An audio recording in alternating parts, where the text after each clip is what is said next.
bonito ver esta transformación de estos conceptos y transformar y valorar esta forma de ver este tipo de ecosistemas. Te ayudan a finalmente valorarlo e incorporarlo a la ciudad. O sea, yo, por ejemplo, mucho tiempo, yo soy de Viña del Mar, crecí acá, pero muchos años también viví en Concepción. Concepción, una ciudad que le da la espalda al río, por ejemplo. Y esas cosas que uno, del punto de vista como ciudadano, lo vive, se da cuenta de que, claro, las ciudades le daban la espalda, o bueno, ahí también había otro tema histórico, pero esa transición es algo que me parece fundamental, y creo que es ahí donde nosotros hemos hecho aporte de distintas líneas. En el caso mío como educadora también, creo que la educación ambiental en torno a los humedales y utilizarlos como una herramienta de enseñanza es pero fundamental. Si nosotros le damos un espacio para que se desarrolle y darle las mejores condiciones a estos humedales urbanos, lo mismo que podemos ver en Marga Marga. ¿Quién no se apasiona cuando pasa por ahí y ve una garza, por ejemplo? Entonces, de alguna manera, del punto de vista como del ciudadano a pie, te genera una curiosidad, los niños se asoman y miran, veamos un pececito. Eh, es una forma de llamar la atención y motivar también en la ciencia. Específicamente me parece súper interesante algunas iniciativas que se han hecho, por ejemplo en Concón, iniciativas también personales en el caso de Pantagua, pero aún así, aún hay mucho que hacer, porque todavía se consideran los humedales como un sumidero de distintos tipos de desechos, como podemos ver en el caso de Aconcagua, el humedal que está asociado al río Aconcagua, o el caso emblemático que está ocurriendo ahora también en el Laguna Verde, el estero de Laguna Verde, donde las sanitarias son las que más están haciendo un aporte ahí, el aporte desagradable de otros emisarios de aguas servidas, o aguas en realidad que están tratadas, pero que cada vez se han visto poca conciencia. Por un lado, hay una sobreexplotación de algunos sistemas y claramente hay sistemas que no dan abasto. Y desde el punto de vista científico, nosotros claramente hemos tratado de conocer este tipo de cuerpo de agua, que en realidad en la región, nosotros a veces pensamos que somos puro mar, pero en realidad si uno se pone a analizar la cantidad de cuerpos de agua y la cantidad de humedales asociados a estos cuerpos de agua, son más de 800 en la región de Valparaíso. Entonces, si nosotros aprendemos a conocerlos y valorarlos, que es un poco la primera parte o la primera aproximación, creo que es fundamental, y me parece que este tipo de iniciativas como la que están generando ustedes es necesaria para poder dar a conocer esto y entender un poco estos servicios que nos prestan.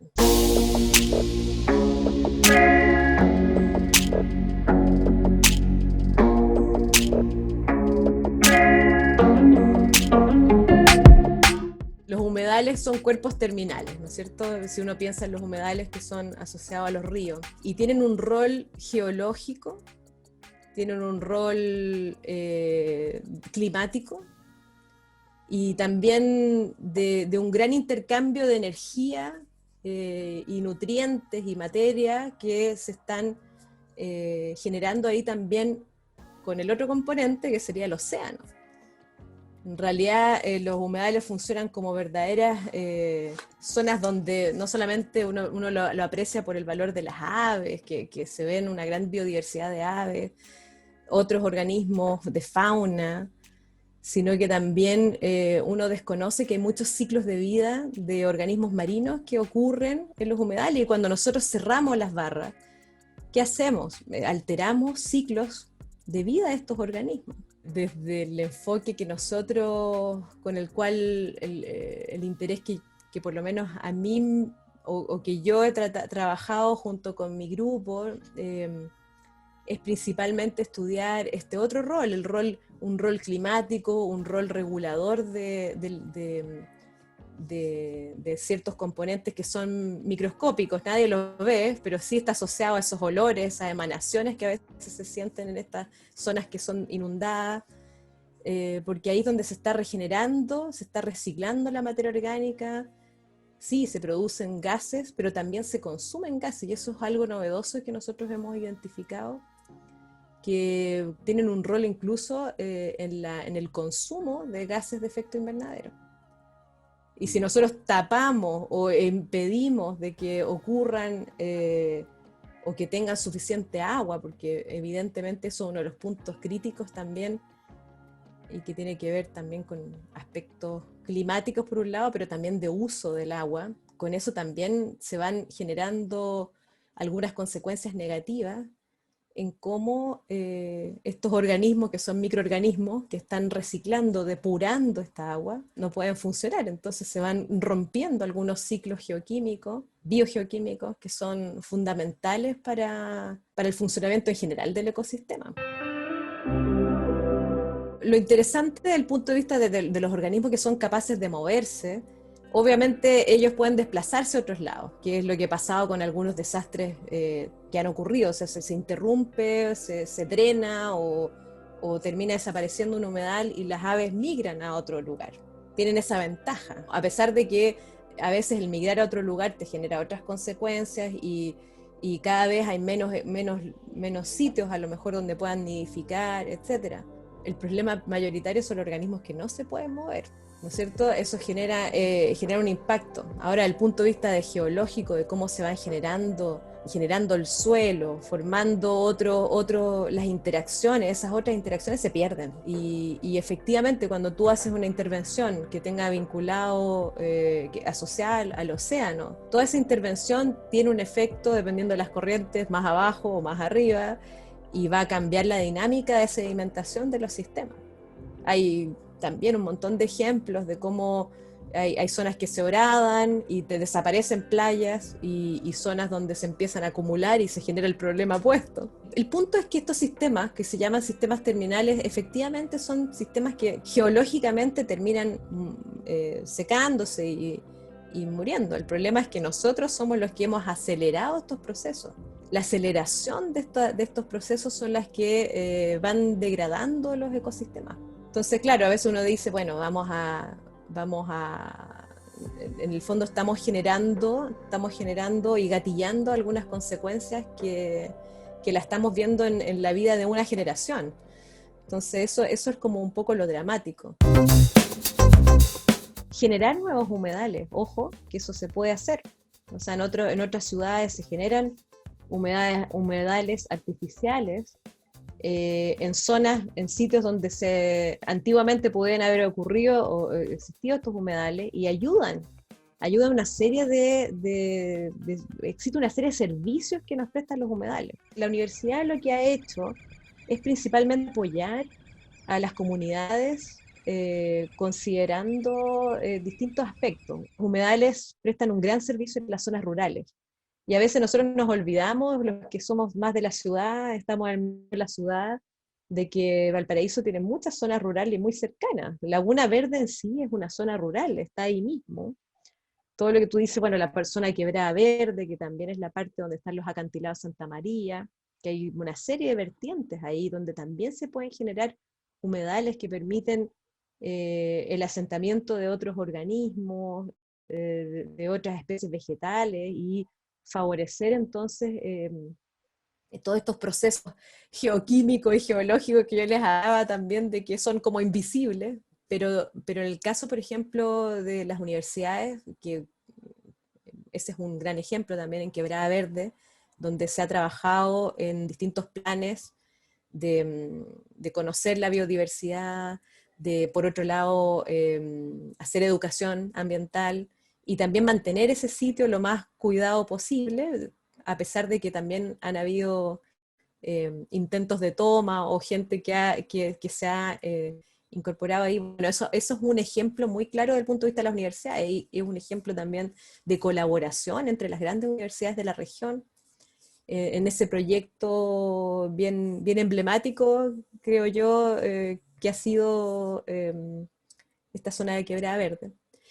Y en el caso de los humedales en general también, participando a través de distintos programas, también de los ministerios de medio ambiente, por ejemplo, varios colegas han trabajado en eso, iniciativas independientes, como el caso de lo que yo les comentaba, los gases, o lo que hemos trabajado desde el punto de vista del rol de los microorganismos, o de la acción esta de remediación, o de ciclos biogeoquímicos en humedales, han sido iniciativas también de proyectos independientes. Y lo otro es el apoyo a las comunidades, por ejemplo, en el caso de Laguna Verde ha sido algo que se ha fomentado mucho a nivel de nuestra universidad. Hay colegas que han trabajado ahí directamente, nosotros también, apoyando, recuperando una zona de un humedal. Ahí mi colega Cecilia Rivera, por ejemplo, ha liderado esas propuestas, y que tienen que ver también con apoyar a las comunidades en cuanto a conocer la calidad de esta agua, porque en realidad muchas de estas zonas también están amenazadas por el tipo de agua que consumen, amenazas asociadas a la salud.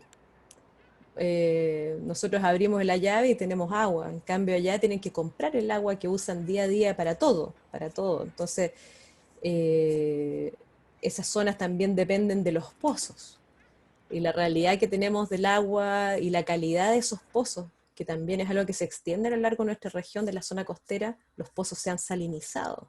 Entonces tenemos un efecto asociado a el aporte que viene del océano, por un lado, y por otro lado el uso de agua, que a veces se sobreotorgan derechos de agua, y eso va generando entonces, es como un círculo vicioso. Si nosotros hubiésemos mantenido los humedales y tuviesen la calidad de agua que tienen, la gente podría usar esa agua también. Hoy no se puede usar el agua al humedal, es matarte, están contaminados. Entonces, ¿cómo nosotros ayudamos desde la universidad con nuestra experiencia, nuestra capacidad de asesorar, nuestra capacidad de también indicar, poner un semáforo? Mire, esta agua no es segura, usted no puede tomar esta agua. Pero evidentemente detrás debería estar el gobierno con distintos estamentos, que en el caso del agua está tan dividido, apoyando, y sobre todo en el caso asociado al medio ambiente y asociado también al Ministerio de Salud. Esto es un problema bastante más holístico que tener un entorno bello, o valorar incluso un ecosistema, sino que también tiene que ver con que nosotros somos parte de ese ecosistema. Todo eso va teniendo una repercusión en la calidad de vida de cada ciudadano. Preguntarnos cómo queremos nuestra ciudad, o preguntarnos qué apuesta tenemos que hacer, qué hacemos primero, y ahí es donde acompañamos también como académicos de la universidad.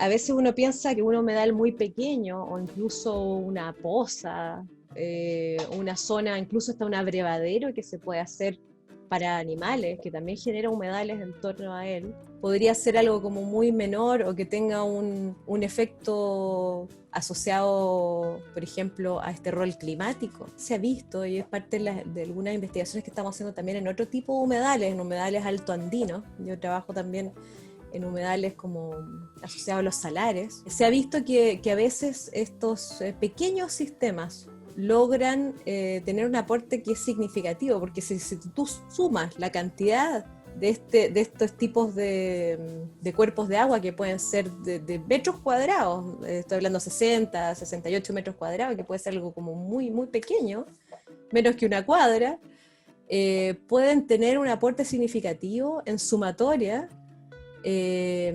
Por ejemplo, a lo que decía al comienzo, que es como sumidero de algunos gases de efecto invernadero. A veces no es solamente en términos de que tú necesitas una gran extensión para poder hacer o aportar de alguna medida a estos procesos que estamos hablando a nivel global, que pueden aportar significativamente.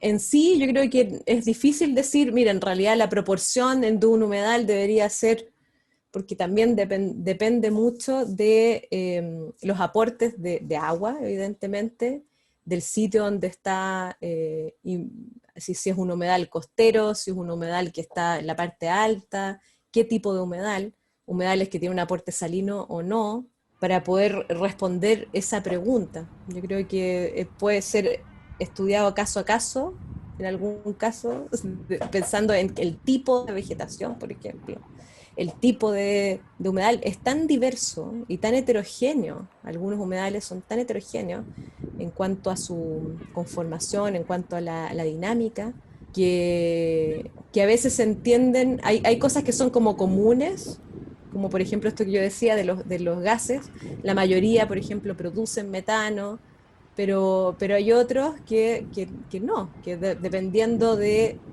la estacionalidad, por ejemplo, pueden generar un aporte mucho mayor o no a esta problemática.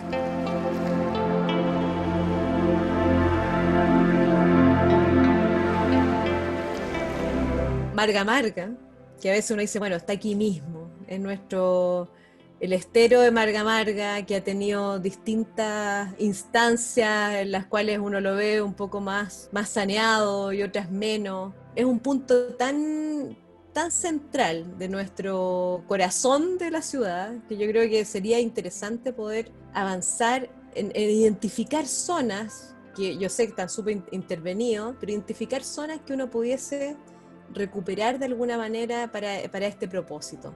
Está el Parque El Salitre y al lado se forma entonces este humedal frente al Jumbo, por ejemplo. Esa zona es una zona que naturalmente se ha generado, regenerado de alguna manera. Obviamente hay muchas especies eh, invasoras, pero uno podría generar un humedal propiamente tal en esa zona. Ahora, de los humedales costeros, creo que el esfuerzo que está haciendo en Aconcagua es importante y se debería de fortalecer, considerando que también cerca de ahí hay otros sitios como Mantagua también, que son zonas que uno pudiese hacer unas comparaciones del nivel de intervención versus un ambiente, por ejemplo, en el caso de Mantagua, que uno puede identificar que se transforma como en un santuario, porque bueno, ha habido cierto nivel de protección que uno puede comparar y puede tener ahí un origen de vegetación y se puede emular o tratar de rescatar para poder mantener, por ejemplo, en el caso de hacer restauración, en el caso de la Concagua, por ejemplo. Está ahí cerca, entonces uno puede tener una fuente, tanto de las comunidades rápidamente podrían migrar y mantenerse.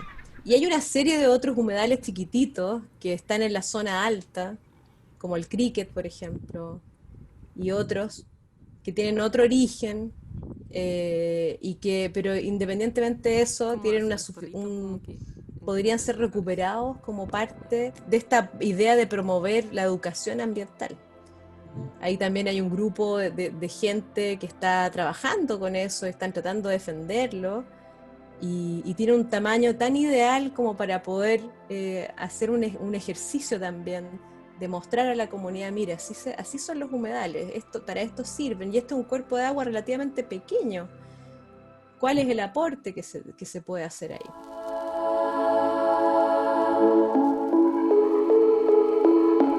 Nosotros como conformación me refiero a Valparaíso, Viña, está lleno de vertientes. Toda esta zona es una zona que está rica en aguas subterráneas también. También está aquí mismo, yo vivo aquí cerca del Sausalito, por ejemplo, que es otra laguna artificial, pero también que se alimenta de muchas vertientes naturales. En realidad uno podría restaurar todos estos humedales. Tenemos, como les decía, se pueden utilizar distintos tipos de sembrar y poder mantener y generar estos ambientes relativamente con cierta facilidad, porque las especies están en los otros humedales que no están tan intervenidos. Entonces, cosa de trasplantar algunas de las especies, y lo que sí es el tema de manejar el agua. O sea, no es tan sencillo, pero tampoco es algo tan complejo de hacer. Ahora, ¿cómo la comunidad vería, me pregunto yo, cómo la comunidad vería tener un humedal en una zona así? Yo creo que sería algo muy bonito, porque imagínense claramente tú mantienes un sistema y rápidamente se coloniza. O sea, al final ese es el tema con los humedales, las aves llegan de una. Es cosa de ver en cualquier zona donde se hacen lagunas artificiales. Al poco rato vas a tener tortolitas ahí anidando. Es muy rápida la colonización, y los microorganismos también.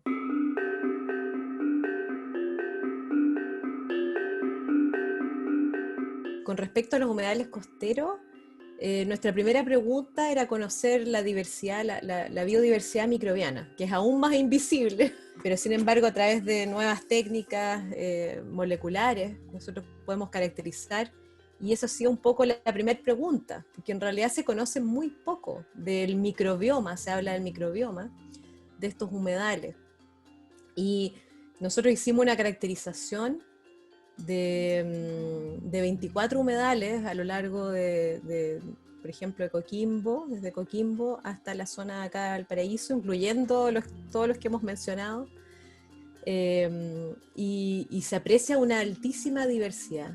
Se aprecia el efecto de los cambios, por ejemplo, en los humedales que son asociados a zonas urbanas versus los que no. Evidentemente nuestra acción se nota a nivel de los microorganismos, y estoy hablando de microorganismos principalmente que son benéficos, no estamos hablando de patógenos ni nada, estoy hablando de microorganismos que son fundamentales y básicos para estos procesos de captura de CO2, de liberación de metano. Estos microorganismos no todos son anaeróbicos. Y la pregunta principalmente era una pregunta tan básica como esa, porque claro, vamos construyendo desde ahí, conocer esta biodiversidad y también conocer cómo estos organismos o cómo estos podrían estar influyendo sobre el reciclaje de gases de efecto invernadero. Entonces ahí también hay una colaboración no soy solo yo, tengo mis colegas de la Universidad Católica también, que trabajan en esas líneas, y hemos podido identificar de que efectivamente hay un patrón diferente a incluso lo que ocurre en otros países, en otros tipos de humedales. Y eso es algo también significativo, porque a veces uno, en el caso de la microbiología, es difícil o se conoce poco este término del endemismo, es decir, organismos que crecen únicamente en ese lugar, se desarrollan solo en ese lugar.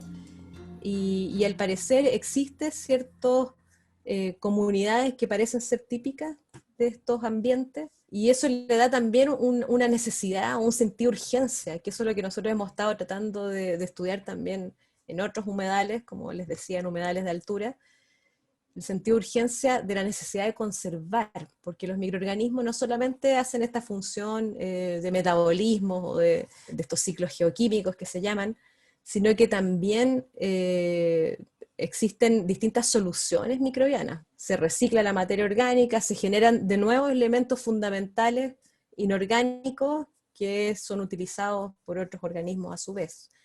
Pero también hay organismos que son capaces de producir compuestos que son anticancerígenos, que son antimicrobianos también, porque es su forma de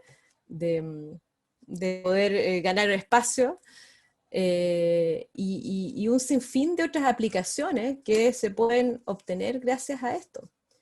Eso es un servicio ecosistémico, un servicio que se le llama provisional de los microorganismos, y en el fondo es una forma de poder entender de que los microorganismos prestan una mayor solución que a lo mejor incluso hoy, con las herramientas que tenemos hoy, no sabemos, no podríamos ni siquiera imaginarnos que podrían servir, ¿no? Y por eso es necesario conservar estos sistemas o generar otros para que se generen a su vez, porque como tú dices, están conectados subterráneamente, y el agua es la que está permitiendo que circulen también y que se asienten en una zona. Claramente estos gradientes salinos, que es otra de las líneas que nos interesa mucho, en las zonas donde existen gradientes que son físicos y químicos, son zonas ideales para generar diversidad. Y porque en el fondo conviven sistemas tan extremos, porque una salina versus una zona de agua dulce es absolutamente un universo aparte para la vida microbiana. Entonces ahí está generando una confluencia de dos extremos, aquellos que les gusta la sal, versus los otros que no les gusta, y un gradiente entre medio de organismos que pueden habitar, y de esa manera, por eso estos sistemas son tan biodiversos, por ejemplo, naturalmente biodiversos. Aparte de tener una cantidad de materia orgánica que viene desde la parte de vegetación, que viene arrastrada por el río, por la zona superficial o por la zona subterránea, y con una cantidad de minerales y compuestos que en el fondo para los microorganismos son ellos capaces de utilizarlo. Entonces es una versatilidad, una plétora de funciones que pueden hacer gracias a esta disponibilidad de compuestos.